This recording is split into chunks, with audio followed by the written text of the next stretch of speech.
Sir Rolling! Ako din si Myra Veloso. Nagsunod ko sa Yusana 2010. Wala ko nag-anin sa Yusana para lang mag-negosyo. Na ako'y sakit. Kung unsa yung nakita karon, pagsunod ako sa Yusana, magulang lang ko sa Katolika. Butod pala. So, ang akong sakit,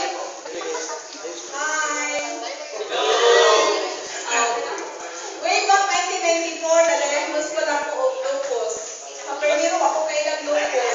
Tanag ko sa doktor, sa ng lupus, dok. Pareha lang daw yung sakit ni Marcos.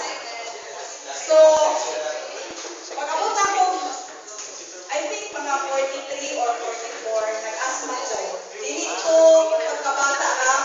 Healthy kayo ko pagkabata, pero na-acquire na ko ang asthma tungkol sa akong trabaho nga grabe mo, lihok ba.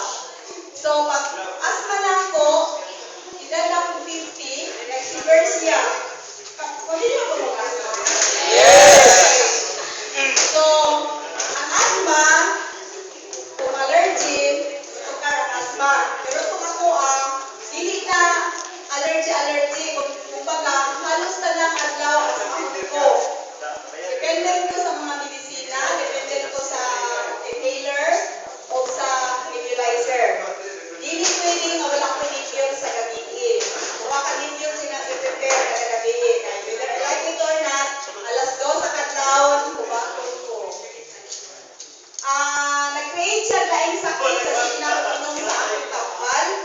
Diba, abi na to, sige tag-inom tambal, maayo pa sa sakit. Tama ba? Yes! Pero ano bitaw na tayo mga maintenance, no? Nag-maintain din sila tambal sa ilang tambal, like sa high blood. Wala ko sila na sila high blood. Isinla ko sa uang. Kaya ko siya mag-inom sa akong tambal, wala ko na ayo. So, nag-create na po siya dahil sakit, nagkaroon ko ischemia. So, anytime na mag-asthma ko, kaya para man ako kasing-kasing, makuyapan ko.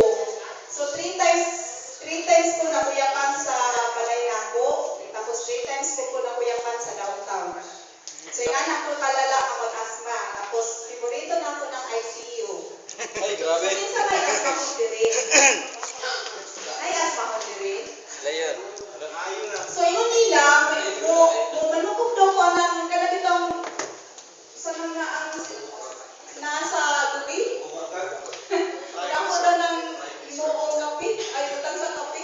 Imuong ko kalimpis, wala dito na ako gibuhat. Pero nag-inom jud ko, 2010 nag-predict ko, mamatay ko. Tungod sa nakita ni gid ako na bedridden ko. Kana bang gamay lang ang limog asahon ko, pwede kaayo. Tungod sa akong sakit, nawala ang ako mga tao sa akong dati na itrabahoan, akong giingong nga business. Tapos, tungod sa nawala ko akong income, ang akong naunta ko'y savings na wala ko siya tungod sa akong sakit. So, nawala pa gid ang akong health. Yun kung sa pulos na ako sa kalibutan. Tama? Pero, naatay mighty God na kumakampo ta, i-answer din ta. Ingon lang ko, Lord, wala na ko'y lain pangayon sa mga kundi, ibalik lang akong good health. Kaya ang health nato is mao ang atong wealth. Tama.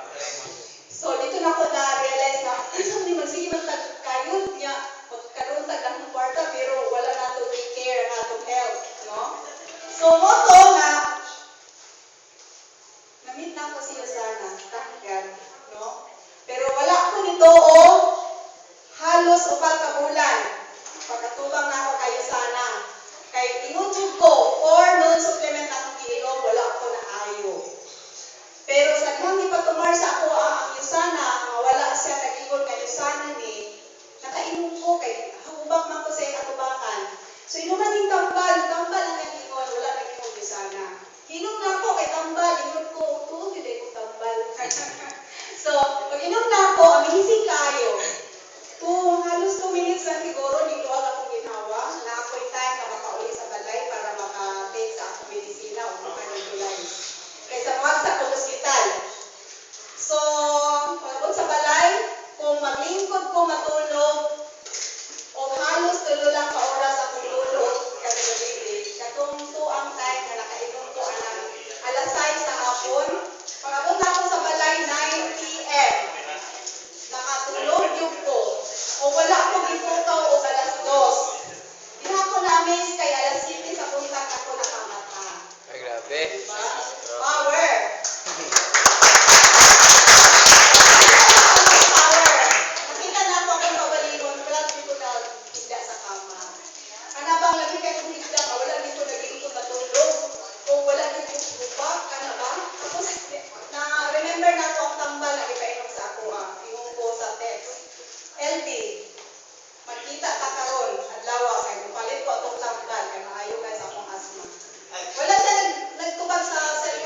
subang na ako, ingon dahil siya sa kuha. Ati, sana dito, likay mga ka-attend ng orientation sa isana.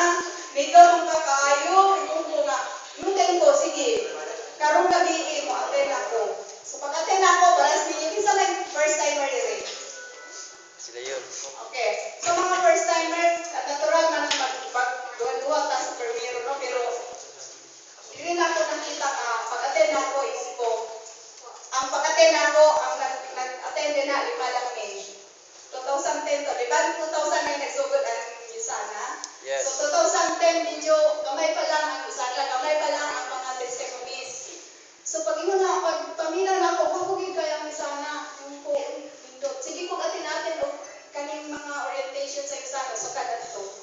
Tapos nagkaroon akong idea, ko hala, kapugin kayo ang Misana. So sige kong attend para lang din kumayo. Wala ko nag-negosyo ha. Nalabay ang 2010. Dito na ako nagsugod ko business.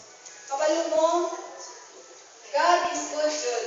Kay kung nawala ang akong daghang kwarta sa diha sa una na akong business, ibalik yun niya sa kuha sa pinaagi sa kayo sana. Exactly. So,